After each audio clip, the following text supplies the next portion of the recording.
Assalamualaikum warahmatullahi wabarakatuh.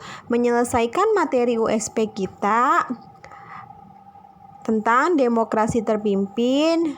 Jangan lupa untuk komen nama dan kehadiran pada kolom komentar video ya. Terima kasih.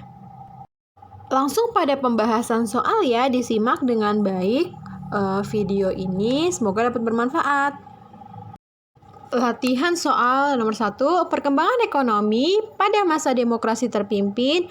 Presiden Soekarno menerapkan sistem ekonomi terpimpin. Dalam hal ini, Presiden langsung terjun dan mengatur perekonomian. Dalam rangka meningkatkan aktivitas perekonomian, Presiden Soekarno menempuh beberapa langkah. Salah satu langkah tersebut adalah melaksanakan pembangunan nasional. Dalam pelaksanaan pembangunan nasional diperlukan modal dan tenaga ahli. Untuk menyelesaikan masalah tersebut, Presiden menyampaikan deklarasi ekonomi atau DEKON. Tujuan dari DEKON adalah menciptakan ekonomi yang bersifat demokrasi, bebas, dan imperialisme. Pada pelaksanaannya, DEKON tidak mengatasi kemerosotan ekonomi, bahkan malah memberatkan rakyat. Program ini dianggap gagal karena dalam pelaksanaannya, DEKON mengakibatkan stagnasi bagi perekonomian Indonesia. Kesulitan-kesulitan ekonomi semakin terlihat pada tahun 1961 sampai 1962.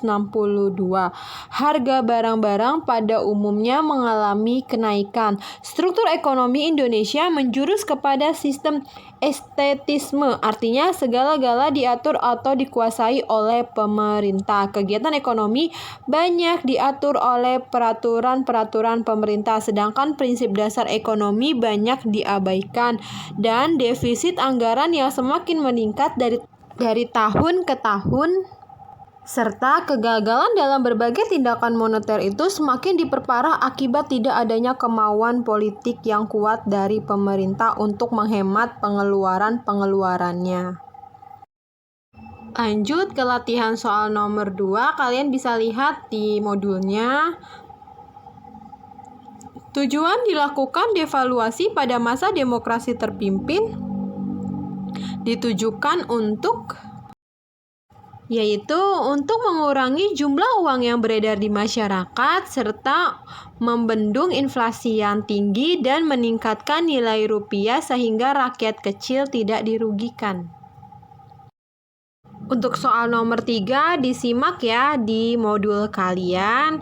Pertanyaannya yaitu ciri-ciri sistem ekonomi terpimpin, yaitu pada masa demokrasi terpimpin itu peran pemerintah dalam kebijakan ekonomi semakin besar, peningkatan peranan koperasi sebagai landasan pokok pembangunan ekonomi, serta perusahaan swasta mengelola bidang usaha yang tidak bersifat esensial. Lanjut ke latihan nomor 4. Pada masa demokrasi terpimpin, Presiden Soekarno melakukan penyimpangan terhadap Undang-Undang Dasar 1945. Salah satu bentuk penyimpangan tersebut adalah pada mulanya DPR hasil pemilu 1955 mengikuti kebijakan Presiden Soekarno. Akan tetapi kemudian mereka menolak APBN tahun 1960 yang diajukan oleh pemerintah. Karena adanya penolakan tersebut, maka dikeluarkan Perpres nomor 3 tahun 1960 yang menyatakan pembubaran DPR hasil pemilu 1955 pada tanggal 24 Juni 1960. Presiden Soekarno berhasil menyusun anggota DPR baru yang diberi nama Dewan Perwakilan Rakyat Gotong Royong atau DPR-GR. Lanjut soal selanjutnya yaitu konsepsi demokrasi terpimpin dicetus oleh Presiden Soekarno sejak 21 Februari 1957.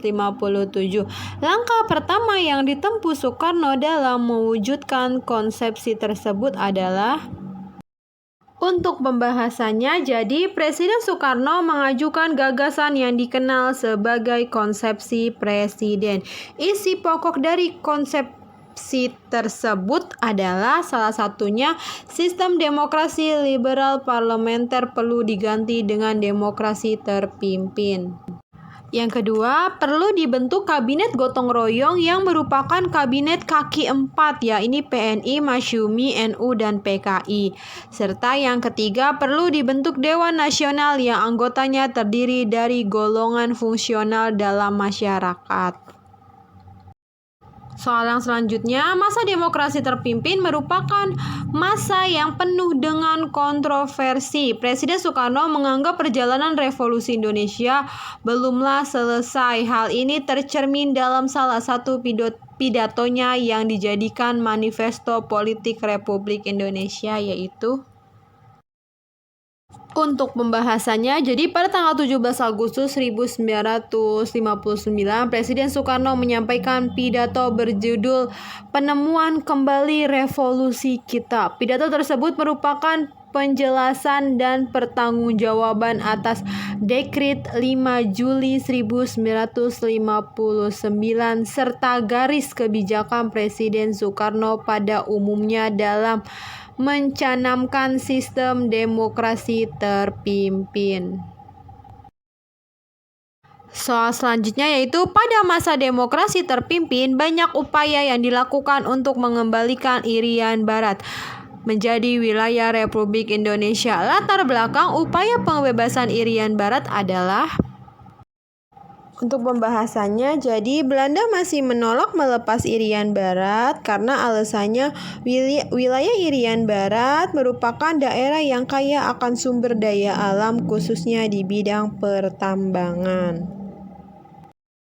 Untuk soal selanjutnya, silakan simak modulnya dilihat. Jadi dipaparkan data yang dianggap bukti penyimpangan pada masa demokrasi terpimpin adalah untuk pembahasannya, apa saja bukti-bukti penyimpangan pada masa demokrasi terpimpinnya itu adalah kekuasaan presiden tidak terbatas, pembentukan MPRS, pembubaran DPR dan pembentukan DPR gotong royong, pembentukan Front Nasional, keterlibatan PKI dalam Naskom, pelaksanaan politik luar negeri Nevo Oldevo. Nah, cukup sekian kurang lebih pembahasannya. Jangan lupa komen di videonya nama dan kehadiran kalian. Terima kasih. Wassalamualaikum warahmatullahi wabarakatuh.